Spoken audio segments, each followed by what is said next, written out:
Felipe, tudo certo? O Jonathan Alves já acertou o microfone dele. Bom dia, Felipe, tudo bem com você? Bom dia, Marcelo. Bom dia, Jonathan. Bom dia, ouvintes. Satisfação estar aqui mais uma vez. E parabenizá-los pelos 300 programas aí. Legal, obrigado. Isso é só fruto do trabalho de vocês e do sucesso. Não é? E não esqueceremos que é o Felipe que esteve aqui, né? 300 programas, data cheia, olha que bom, que legal. Vamos lá, vamos começar direto e reto então. Felipe, quais são os problemas causados pela exposição excessiva à luz solar? Muitos problemas, né, Marcelo? A longo prazo a gente pode desencadear aí um câncer de pele. A curto prazo, uma insolação, uma hipertermia, aí, de casos mais agudos, se a pessoa não se cuidar, que agora praia, piscina, rancho, então a pessoa não passa protetor solar adequadamente, não reaplica, pode levar a queimaduras solares. Nós estamos atendendo muitos casos já, desde de novembro. É mesmo? E aí pode levar até a morte, porque Caramba. a pessoa tem uma insolação, pode ter uma tontura, náusea, vomitar, aspirar esse vômito e ter que correr para o pronto-socorro. Quando você fala hipertermia, o que é e qual... Esquenta muito o corpo e a gente tem uma determinada temperatura, acaba desnaturando as proteínas do corpo, que pode ocasionar a morte. Caramba! Então é algo sério. É muito sério e a gente não tem noção, né? Não tem noção. E porque não é muito vivido, né, rotineiramente. E não existe esse alerta tão intenso, tão massivo, como tem sido feito agora no Dezembro Laranja. Sim, sim. E aí, quais são os cuidados? Vamos falar de cuidados básicos que todo mundo tem que tomar nesta fase. Ô Marcelo, o que eu recomendo sempre, como que a gente protege do sol? Protetor solar. O protetor solar é nosso aliado, é nosso amigo, precisa estar constantemente ao nosso lado. E não é só passar uma vez não, a gente precisa reaplicar porque ele tem uma validade. E aí dentro dessa validade a gente tem os fatores. Então, eu sempre falo que o protetor solar ele tem o fator solar 30, a partir dos 50, 70 a gente aumenta o bloqueio. E o que quer dizer a gente aumentar esse bloqueio? A gente pode aumentar o tempo de reaplicação do protetor solar.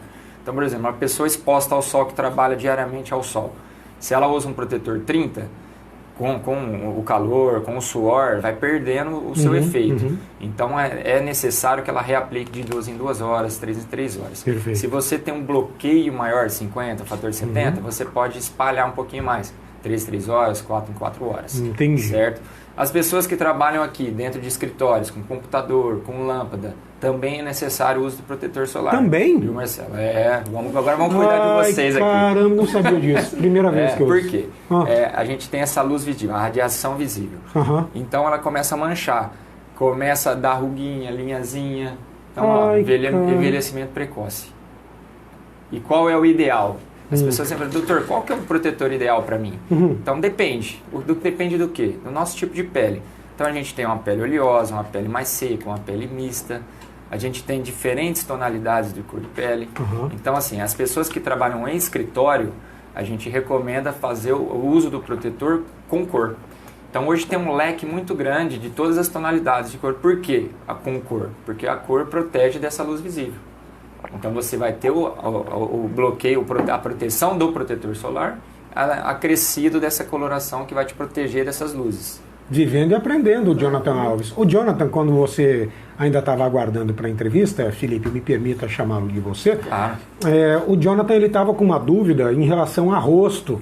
Por exemplo, para o rosto tem que ser outro protetor solar em relação ao restante do corpo? Pode ser o mesmo? Pode ser. Desculpa, Jonathan, era isso que você ia perguntar? Isso. Pode ser o mesmo, Johnny, mas hoje tem tanta variedade, né? Tem tanta... que assim, eles fizeram um específico para o rosto. Por exemplo, você tem um rosto um pouco mais oleoso, é melhor um mais sequinho para você, com uma qualidade mais leve, um toque mais seco. Agora para o corpo, não, nosso couro é mais forte, então aguenta um protetor mais pesado, que vai resistir mais ali. Protetor labial também serve?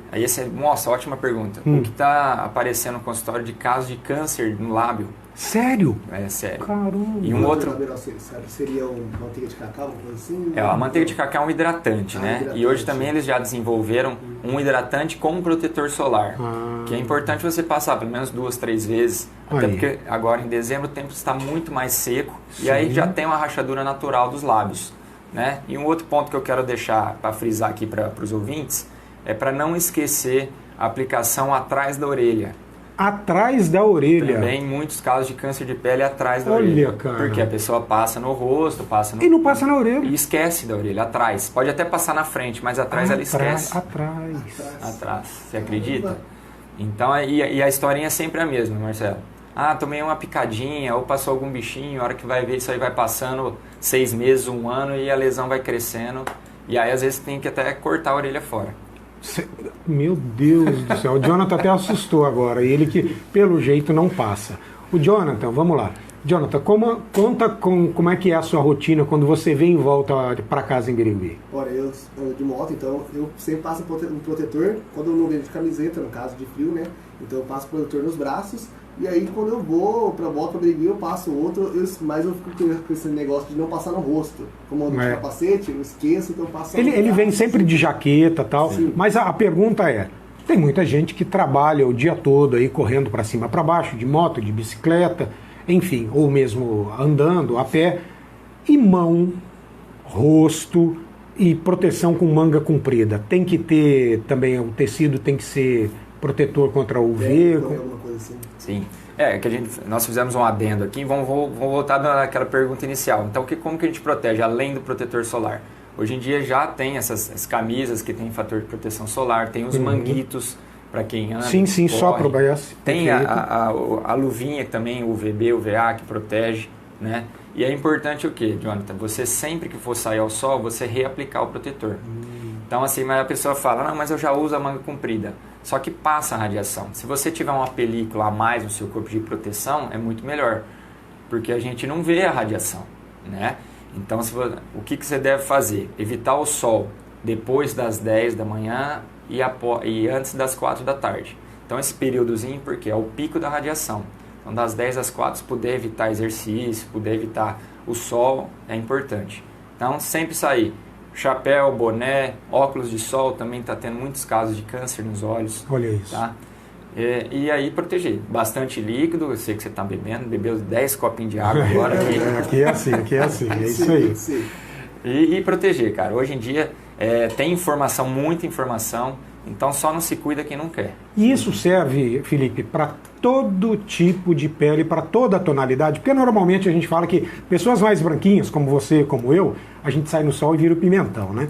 Mas aí tem as pessoas de pele negra e alguns ficam com a impressão que eles não precisam tomar tanto cuidado. Quando na verdade, pelo menos o que eu leio, e você tem, obviamente, capacidade técnica para dizer se eu estou correto ou não, absolutamente todo mundo tem que se cuidar. Sim, com certeza. Apesar das pessoas que têm o fototipo mais alto, eles têm uma proteção natural, só que também tem o risco de desenvolver, igual para todos. Tá? Então, o protetor torna-se necessário. O que a gente pode passar para esses pacientes é que não precisa ser um fator tão alto, pode ser um fator mais baixo. Entendi. Tá? Mas tem que se prevenir, não tem jeito. E aí me fala o seguinte, você falou aí do horário para se evitar exposição ao sol, das 10 da manhã às 4 da tarde. No entanto, a gente tem que se expor em algum momento porque a gente precisa da iluminação solar para que o corpo produza a vitamina D. E aí nesses horários, então, antes das 10 e após as 4, é indicado tomar sol, mas imagino também com alguma cautela. Sim. Essa é uma pergunta diária lá no consultório. Mas como é que eu faço? Se eu usar o protetor solar, não vai cair minha vitamina D? Então já vamos desmistificar isso daí, né? Nós temos hoje alimentos, a gente não precisa só se pautar pelo sol. Então tem muitos alimentos que produzem a vitamina D. E eu vou dar um detalhe aqui. Para acontecer a conversão da vitamina D no corpo, você precisa ser exposto ao sol 10 minutinhos lá, que seja antes das 10, após as 4, com proteção. Só que, para ele ser efetivamente dentro do corpo, você precisa ficar 24 horas sem tomar banho. Lascou tudo. Então, danou-se. Não, pro Jonathan tá fácil, né, Jonathan? É só de sábado, Jonathan? Na verdade é só de sábado. Então tá. Lá, viu? No final de semana mais... Cara, nunca soube disso. Tem reações químicas no nosso organismo que tem as conversões até chegar efetivamente na vitamina D, que vai ser essencial para o nosso corpo. Então, para você ter efetivamente essa conversão, você tem que estar exposto e ele vai formar uma película. Para ele ter essa entrada, se você tomar o banho e passar o sabonete, você perdeu. E é justamente após o sol, o que as pessoas fazem? Vão tomar banho, vão se lavar. Então, perdeu. Lógico, uma coisa em outra converte, mas não o efetivo. Então, tem suplementação, tem alimentos que a gente consegue converter isso. Nós não vamos obrigar uma pessoa que tem lesões de pele, câncer de pele, a tomar o sol por causa de vitamina D. Perfeito, né? perfeito. Então, é principal, é a saúde da pele e depois vem a vitamina D.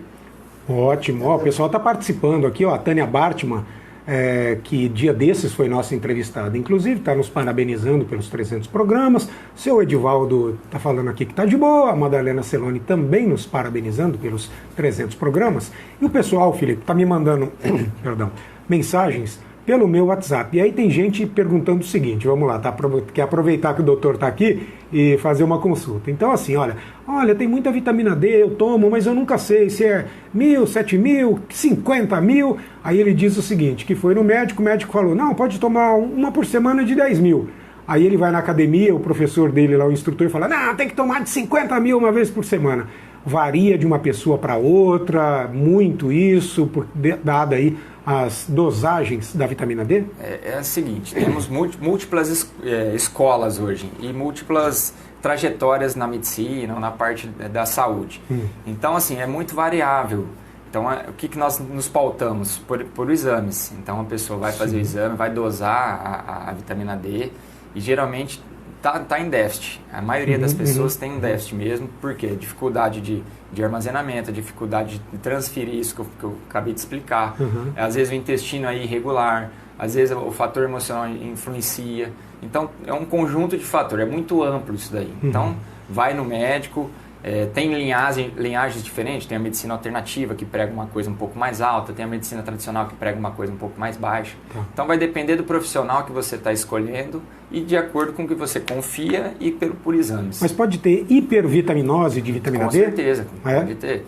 E é tão benéfico quanto a hipovitaminose. Entendi. Assim como tudo.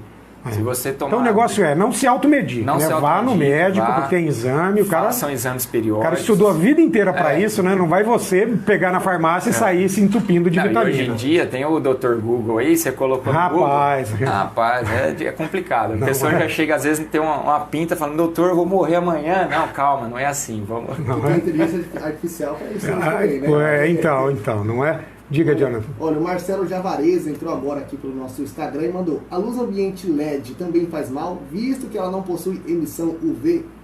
Então, aí para câncer de pele não, mas para manchas sim, entendeu? Então, assim, você diminui o risco de câncer, mas você pode manchar assim a pele se você não usar o protetor. E uma dúvida que eu tenho também, doutor, é a questão, por exemplo, a gente está no ar-condicionado aqui agora, tá geladinho, tá fresco, tá bacana. Se eu for direto pro sol agora, lá na rua, tem algum problema que pode afetar minha pele ou não? Isso é coisa na cabeça? E isso está acontecendo muito. Inclusive, atendemos casos que tiveram paralisia facial. Caramba!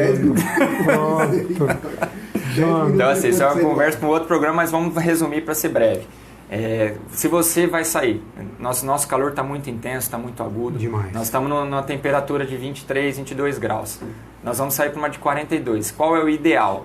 A gente começar a aumentar essa temperatura para o corpo já ir fazendo a regulagem térmica. Para você não sentir tanto. Eu deixei meu carro no sol, estava no escritório. A ideia, abre esse carro para ventilar, sair, porque lá dentro vai estar 50, 60 graus. Para você evitar esse choque térmico. Porque quando ocorre isso, você tem uma desidratação da pele. Então você pode perceber, você está aqui, a hora que você vai, você parece que está queimando. É porque está desidratando. Tá? E ao contrário, a mesma coisa. Se você está num ambiente muito quente, você já vai entrar para o frio, tenta já se ambientar e ficar num ambiente intermediário, porque tem essa autorregulação do corpo. E isso é importante. Eu falo, o choque térmico, e é perigoso também. Muito interessante. Cara, estou resolvendo ele está desfazendo um monte de mito que eu passei a vida inteira ouvindo. Vamos lá. Ô Felipe, mais uma pergunta aqui que estão fazendo é o seguinte. Contra excesso... Aliás, qual que é a diferença entre bronzeador, óleo, protetor e bloqueador solar? Assim, o protetor todos têm, inclusive o bronzeador, tá? O bronzeador é para você pegar uma cor. O óleo, você já não tem esse bloqueio, você vai queimar mais fácil. E aí, o bloqueador já tem o protetor. Lembra que eu expliquei? O fator é 30, 50, 70, o bloqueio é maior. Tá? Então, assim, não recomendo bronzeadores, não recomendo óleos, recomendo protetor e bloqueador. Tá? E nada daquelas fórmulas caseiras de refrigerante com urucum, não sei o quê, pelo amor de Deus. Eu acho que o pessoal não está fazendo mais isso, eu acredito. Por favor, não faça isso. Mais uma pergunta aqui de ouvinte. Hoje a participação está grande no programa. Pelo jeito a pessoa tem tatuagem, aí ela pergunta exatamente isso. Tem que tomar cuidado especial com tatuagens? Tatuagens, se você toma muito sol na tatuagem, ela vai desbotar. Vai ressecar, é isso que a gente falou. É sério? Vai desidratar, vai ficar feia, vai ressecar. Caramba! E aí vai perdendo a cor. Né? Olha isso. Então, aí tem que retocar depois, se retocar. E assim, quem tem a tatuagem, você vai ter uma precaução maior. Você vai ter que hidratar diariamente essa região. Né? Lógico que o corpo deve ser hidratado diariamente, mas quem tem tatuagens deve se preocupar um pouquinho mais. Perfeito. Embora você doutor já tenha dado essa informação aqui, o pessoal continua perguntando, provavelmente porque não pegou o começo da entrevista. Exposição excessiva ao sol pode causar queimadura grave? Pode, é aquilo que a gente explicou, né?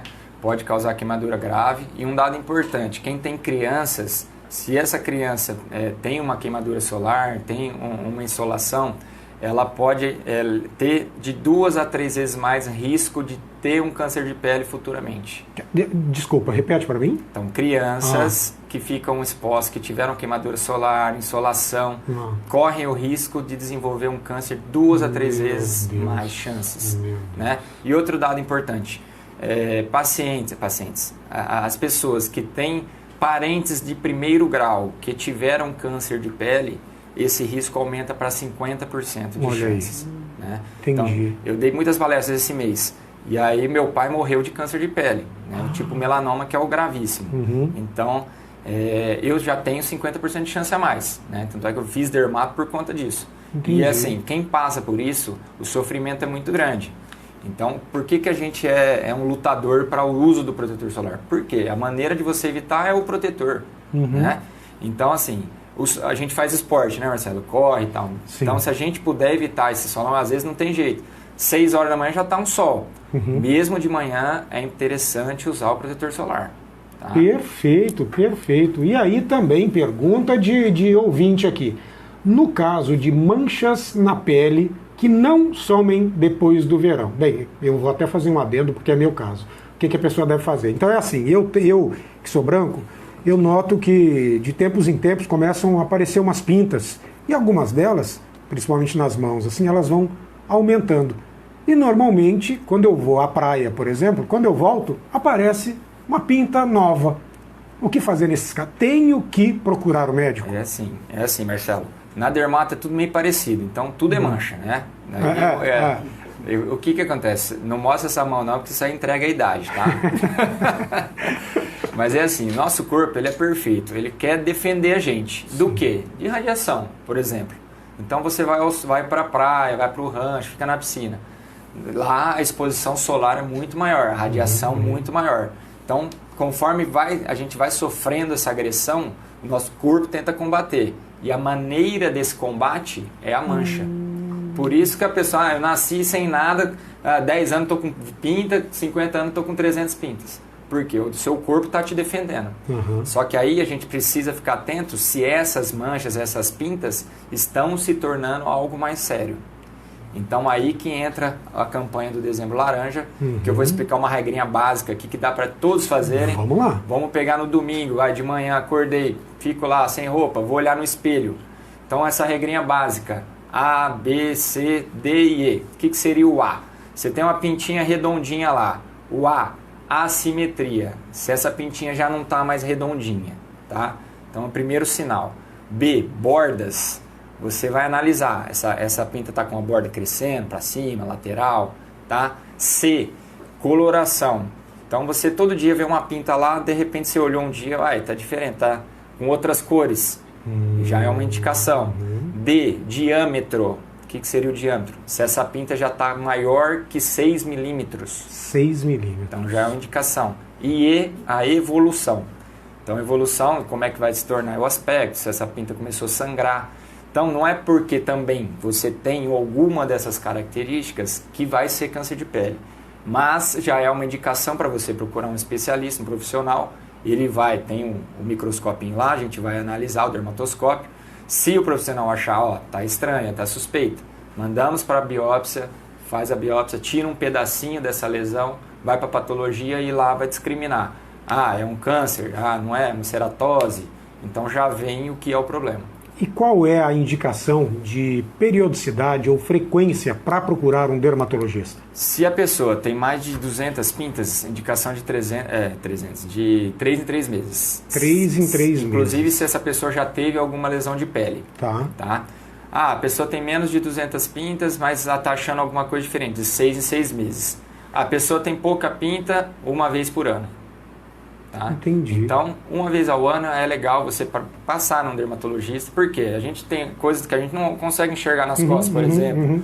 Então é interessante dar essa geral aí, dar uma olhada, porque o médico está lá para isso, ele estudou para isso, então ele vai bater o olho e talvez já vai identificar. E a gente não, às vezes fica lá só no Dr. Google e vai passando o tempo. Exatamente. E a chance de cura quase 100% se você fizer um diagnóstico precoce. Então essas pessoas, tomei uma picadinha e vai passando anos e anos, a cirurgia fica maior, fica mais difícil e as chances de cura tornam-se menores. Principalmente se for um tipo melanoma, que é aquela mancha mais escura, mais agressiva que mata. Tá? O câncer de pele hoje, o basocelular, que é o tipo não melanoma, ele é o mais comum no mundo. Então se tem um câncer primordial, que é o câncer de pele não melanoma basocelular no mundo. Entendi. Felipe, já são 9 horas e 7 minutos praticamente, entrevista boa é assim. O tempo passa, a gente... Tem que começar às 7 horas, então. Não é? O lado bom disso, eu costumo dizer, é que a pessoa vai ter que voltar para falar mais sobre este e outros assuntos. Quero te agradecer por arranjar um tempo na sua agenda para nos atender. E você sabe, Emanuel Naba também, da Unimed, que sempre que houver informação relevante, manda aqui pra gente, que a gente abre os microfones. Maravilha, gostaria de agradecer ao Emanuel, que faz um excelente trabalho, a diretoria da Unimed, o Fabrício, o Flávio, agradecer os parceiros, agradecer toda a equipe desse mês que pôde ajudar a divulgar esse trabalho de prevenção ao câncer de pele, que na verdade é anual, mas em dezembro, devido ao verão, a maior radiação, torna-se mais intensa. Então agradecer vocês, parabenizar mais uma vez. Contem comigo sempre aí, que puder levar informação, tá? Muito obrigado. Muito obrigado, ouvintes, por nos ouvirem. É isso. Bom dia, bom trabalho para você, porque por hoje é isso.